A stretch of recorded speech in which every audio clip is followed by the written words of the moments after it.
ಇಷ್ಟೊತ್ತು ನಾವು ಬೆಳಕಿನ ಬಗ್ಗೆ ಚರ್ಚೆ ಮಾಡ್ತಾ ಇದ್ವಿ, ಕ್ಯಾಮ್ರಾಗಳ ಬಗ್ಗೆ ನೀವೆಲ್ಲ ಇದ್ದೀರಿ. ಆದರೆ ಸತಿ ಸುಲೋಚನಾ 1933ನೇ ಇಸವಿಯಲ್ಲಿ ಪ್ರಾರಂಭ ಆದಾಗ ಒಂದೇ ಯಾವುದೇ ವಿದ್ಯುತ್ ದೀಪವನ್ನು ಬಳಸದೆ ಚಿತ್ರೀಕರಣಗೊಂಡ ಮೊದಲ ಚಲನಚಿತ್ರ. ಲೈಟೇ ಇರಲಿಲ್ಲ ಅವಾಗ.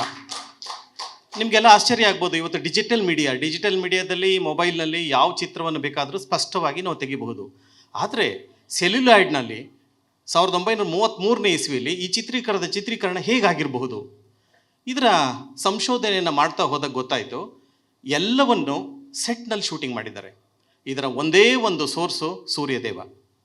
ಸೂರ್ಯನ ಬೆಳಕನ್ನು ತೆರೆದ ಆಕಾಶ, ಈಗ 4 ಗೋಡೆಗಳ ಸೆಟ್ ಹಾಕಿ ಮೇಲ್ಗಡೆ ಪೂರ್ತಿ ಓಪನ್ ಜಾಗವನ್ನು ಇಟ್ಕೊಂಡು ಅಲ್ಲಿಂದ ಸೂರ್ಯನ ಬೆಳಕನ್ನು ನಮ್ಮ ರಿಫ್ಲೆಕ್ಟರ್ಗಳ ಮೇಲಿಟ್ಟು ಅದರಿಂದ ಹೈಲೈಟು ಬ್ಯಾಕ್ ಲೈಟು ಇವೆಲ್ಲ ಕ್ರಿಯೇಟ್ ಮಾಡಿ ಸತಿ ಸುಲೋಚನವನ್ನು ನಮಗೆ ಇಂಥ ಮಹನೀಯರು ನೀಡಿದ್ದಾರೆ.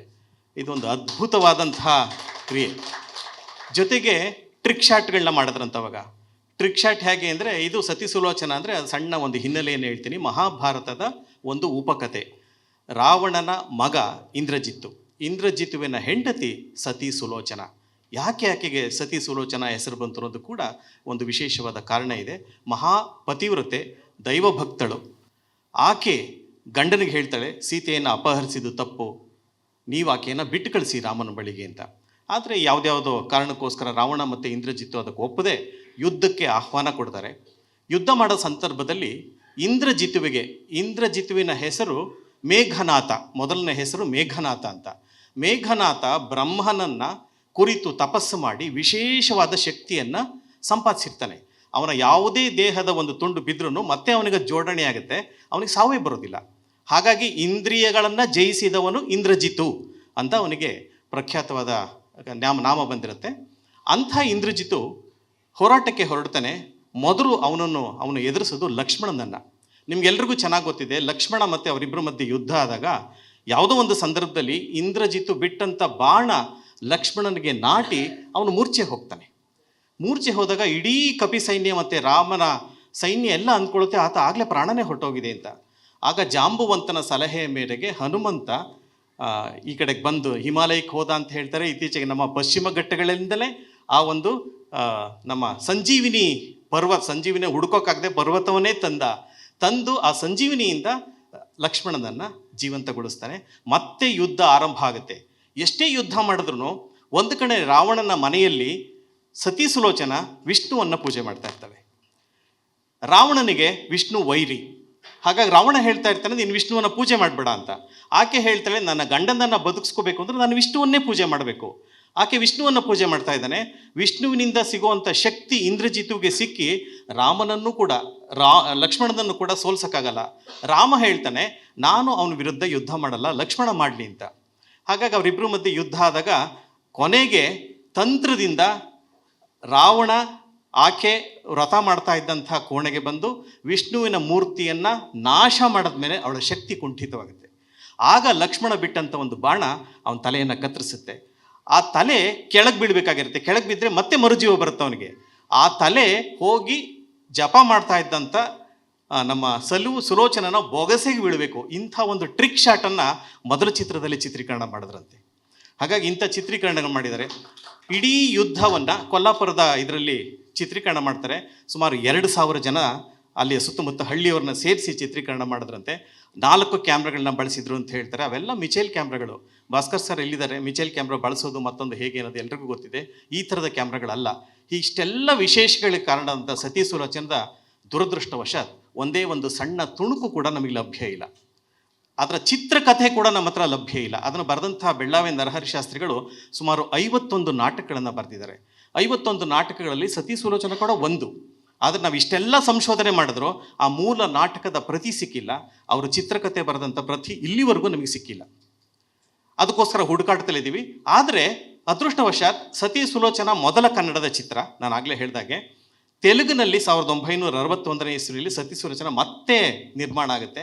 NT ರಾಮರಾವ್ ಅಂಜಲಿ ದೇವಿಯವರ ಮೇಲೆ ಅದು ಚಿತ್ರಿತವಾಗುತ್ತೆ. ಇಲ್ಲಿ ಕೆಲವು ವಿಡಿಯೋಗಳು ಬಂತಲ್ಲ, ಆ ವಿಡಿಯೋಗಳನ್ನ ನಾನು ಅಲ್ಲಿಂದ ತಗೊಂಡಿದ್ದೀನಿ, ಸತಿ ಸುಲೋಚನ ಚಿತ್ರ. ಹಾಗಾಗಿ ನೀವು ಯಾರು ತಪ್ಪು ತಿಳ್ಕೊಬಾರ್ದು, ಅದು ಸತಿ ಸುಲೋಚನದ ತುಣುಕುಗಳಲ್ಲ. ಸಾಂದರ್ಭಿಕವಾಗಿ ಅದನ್ನು ಬಳಸ್ಕೊಳ್ಳಲಾಗಿದೆ. ಮತ್ತೆ ಹಿಂದಿಯಲ್ಲಿ ಮತ್ತೆ ಸತಿ ಸುಲೋಚನ 1969ನೇ ಇಸ್ವಿಯಲ್ಲಿ ಮರು ನಿರ್ಮಾಣ ಆಗುತ್ತೆ. ಹಾಗಾಗಿ 3 ಬಾರಿ ಕನ್ನಡದಲ್ಲಿ ಭಾರತದ ಚಿತ್ರರಂಗದಲ್ಲಿ ಸತಿ ಸುಲೋಚನ ನಿರ್ಮಾಣ ಆಗಿದೆ. ಪ್ರಾಯಶಃ ಇದು ಇತಿಹಾಸವನ್ನು ಸೃಷ್ಟಿಸೋದಿನ 4ನೇ ಬಾರಿ ಕನ್ನಡದಲ್ಲಿ ಈಗ ನಿರ್ಮಾಣ ಮಾಡಿಕೊಟ್ಟಿದೆ.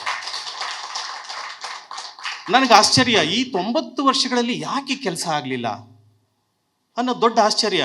ನಮ್ಮ Karnataka film chamber of commerce ಇದೆ, ಅಕಾಡೆಮಿ ಇದೆ, ಸರ್ಕಾರ ಇದೆ. ನಮ್ಮ ಒಂದು ಮೊದಲನೇ ಚಿತ್ರವನ್ನು, ಯಾರೂ ನೋಡದೇ ಇರುವಂಥ ಚಿತ್ರವನ್ನು ಮತ್ತೆ ಅದನ್ನು ಕಲ್ಪಿತವಾಗಿ ಕಟ್ಟಬೇಕಾಗತ್ತೆ. ಕಟ್ಟಿ ನಾವು ಪ್ರೇಕ್ಷಕರನ್ನ ಯಾಕೆ ತೋರಿಸ್ಲಿಲ್ಲ ಅನ್ನೋದು ಆಶ್ಚರ್ಯ ಆಗುತ್ತೆ. ಆದರೆ ಎಲ್ಲದಕ್ಕೂ ಕಾಲ ಕೂಡು ಬರಬೇಕಲ್ಲ. ಈಗ 90ನೇ ವರ್ಷದಲ್ಲಿ ಕಾಲ ಕೂಡು ಬಂದಿದೆ, ಈಗ ಮಾಡ್ತಾ ಇದ್ದೀವಿ. ನಾನು ಸೃಜನ್ ಮಾತಾಡ್ಕೊಂಡ್ವಿ, 90ನೇ ವರ್ಷ ಯಾಕೆ 100ನೇ ವರ್ಷಕ್ಕೆ ಮಾಡೋಣ ಅಂತ ಅಂದ್ಕೊಂಡ್ವಿ. 100ನೇ ವರ್ಷದಲ್ಲಿ ನಾವು ಯಾರು ಬದುಕಿರ್ತೀವೋ ಇಲ್ವೋ ಗೊತ್ತಿಲ್ಲ. ಹಾಗಾಗಿ ಶುಭಸ್ಯ ಶೀಘ್ರಂ ಅಂತ ನಾವೀಗ ಶುರು ಮಾಡಿದ್ದೀವಿ. ಎಲ್ಲವೂ ಅಂದುಕೊಂಡ ಹಾಗೆ ದೇವರ ಕೃಪೆ ಇದ್ದರೆ, ನಾಗೇಂದ್ರ ರಾಯರು, ಸುಬ್ಬಯ್ಯ ನಾಯ್ಡು ಇವರೆಲ್ಲರ ಆಶೀರ್ವಾದ ಇದ್ದರೆ, ಮುಂದಿನ ಮಾರ್ಚ್ 3ನೇ ತಾರೀಕು 2026 ಈ ಚಿತ್ರವನ್ನು ನೀವೆಲ್ಲರೂ ತೆರೆ ಮೇಲೆ ನೋಡಿರ್ಲಿದ್ದೀರಿ. ಅದು ಹೇಗಿರುತ್ತೆ ಚಿತ್ರದ ಕಲ್ಪನೆ ಅಂದರೆ, ಇಡೀ ಸತಿ ಸುಲೋಚನವನ್ನು ರೀಕ್ರಿಯೇಟ್ ಮಾಡೋದು ನಮ್ಮ ಉದ್ದೇಶ ಅಲ್ಲ. ಆದರೆ ಕೆಲವು ತುಣುಕುಗಳನ್ನು ಹಾಗೆ ಅದರಲ್ಲಿ ಬಳಸ್ಕೊಂಡು ಈ ಚಿತ್ರ ಆಗೋದಕ್ಕೆ ಇವತ್ತಿಗೂ ಕೂಡ 1934ನೇ ಇಸ್ವಿಯಲ್ಲೂ ಕೂಡ ಪ್ರೊಡ್ಯೂಸರ್ಗೂ ಡೈರೆಕ್ಟರ್ಗೂ ಜಗಳ ಆಗ್ತಾ ಇತ್ತು. ನಿರ್ಮಾಪಕ ನಟರಿಗೂ ನಿರ್ದೇಶಕರಿಗೂ ಸಣ್ಣ ಪುಟ್ಟ ಸಂಘರ್ಷಗಳಾಗ್ತಾ ಇತ್ತು. ಅಲ್ಲೂ ಹಣದ ಸಮಸ್ಯೆ ಬರ್ತಾ ಇತ್ತು. ಇವತ್ತಿಗೂ 2025ರಲ್ಲೂ ಇವೆಲ್ಲವೂ ರಿಪೀಟ್ ಆಗ್ತಾ ಇದೆ. ಹಾಗಾಗಿ ಒಂದು ಸಿನಿಮಾ ಆಗಬೇಕಾದ್ರೆ ಅದ್ರ ಹಿಂದೆ ಸಾಕಷ್ಟು ತಲ್ಲಣಗಳು, ಸಂಕಟಗಳು, ಕಷ್ಟಗಳು, ಸಂತೋಷಗಳು ಎಲ್ಲ ಇರ್ತವೆ. ಇದನ್ನು ಹಿಡಿದಿಡೋದು ನಮ್ಮ ಪ್ರಯತ್ನ. ಸತಿ ಸುಲೋಚನದ ಹಿಂದೆ ಮತ್ತು ಮುಂದೆ ಇನ್ನೊಂದು ಮುಖ್ಯವಾದ ವಿಷಯ ಹೇಳ್ತೀನಿ. ಭಾರತದ ಚಿತ್ರರಂಗದ ಮಟ್ಟಿಗೆ ಇದು ಪ್ರಪ್ರಥಮ ಪ್ರಯೋಗ. ಟಾಕಿ ಚಿತ್ರವನ್ನು ಮರು ನಿರ್ಮಾಣ ಮಾಡ್ತಾ ಇರೋದು. ನಿಮ್ಗೆ ಅನ್ನಿಸ್ಬೋದು, ಈಗಾಗಲೇ 2013ರಲ್ಲಿ ಹರಿಶ್ಚಂದ್ರಾಜಿ ಫ್ಯಾಕ್ಟ್ರಿ ಅಂತ ಮರಾಠಿ ಸಿನಿಮಾ ಬಂದಿದೆ, ಅದು ಇದರ ಮೊದಲ ಚಿತ್ರ ಅಲ್ವಾ ಅಂತ ಅನ್ನಿಸ್ಬೋದು, ದಾದಾ ಸಾಹೇಬ್ ಫಾಲ್ಕೆಯವರ ಇದು. ಆದರೆ ಅದು ಮೂಕಿ ಚಿತ್ರವನ್ನು ಆಧರಿಸಿದ್ದು.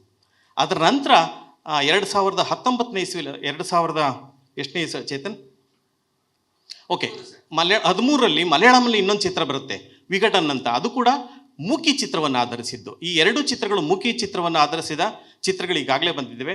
ಪ್ರಪ್ರಥಮ ಬಾರಿಗೆ ಕನ್ನಡದ ನಮ್ಮೆಲ್ಲರ ಹೆಮ್ಮೆ, ಇದರ ಮೊದಲ ಟಾಕಿ ಚಿತ್ರ ಭಾರತದ ಮಟ್ಟಿಗೆ ಫಸ್ಟ್ ಆಫ್ ಇಟ್ಸ್ ಕೈಂಡ್. ಅದನ್ನು ನಾವು ಇವತ್ತು ನಿಮ್ಮ ಮುಂದೆ ತರಲಿಕ್ಕೆ ಪ್ರಯತ್ನ ಪಡ್ತಾ ಇದ್ದೀವಿ. ಇದ್ರ ಬಗ್ಗೆ ನಮಗೆ ಸಾಕಷ್ಟು ವಿಚಾರಗಳು ಗೊತ್ತಿಲ್ಲ. ಕೆಲವರು ಹಿರಿಯರು ಇವತ್ತು ಬಂದಿದ್ದಾರೆ. ಮೊದಲಿಗೆ ನಾನು ಬಾಬು ಸರ್ನ ಕರಿತೀನಿ. ಅವರ ತಂದೆ ಶಂಕರ್ ಸಿಂಗ್ ಅವರವರು ಮಹಾತ್ಮ ಪಿಕ್ಚರ್ಸ್ ಅವರು 100 ಚಿತ್ರಗಳನ್ನು ನಿರ್ಮಾಣ ಮಾಡಿದಂಥ ದೊಡ್ಡ ಕುಟುಂಬ. ನಿಮ್ಮ ನೆನಪುಗಳೇನಾದರೂ ಇದ್ದರೆ ಸುಬ್ಬಯ್ಯ ನಾಯ್ಡು ಅವ್ರ ಬಗ್ಗೆ, ನಾಗೇಂದ್ರ ರಾಯರ ಬಗ್ಗೆ ನೀವು ಕೇಳಿದ್ದು, ನೀವು ನೋಡಿದ್ರೆ ನನಗೆ ಗೊತ್ತಿಲ್ಲ, ಕೆಲವು ಮಾತುಗಳು ನಮ್ಮ ಜೊತೆ ಹಂಚ್ಕೋತೀರಾ ಸರ್?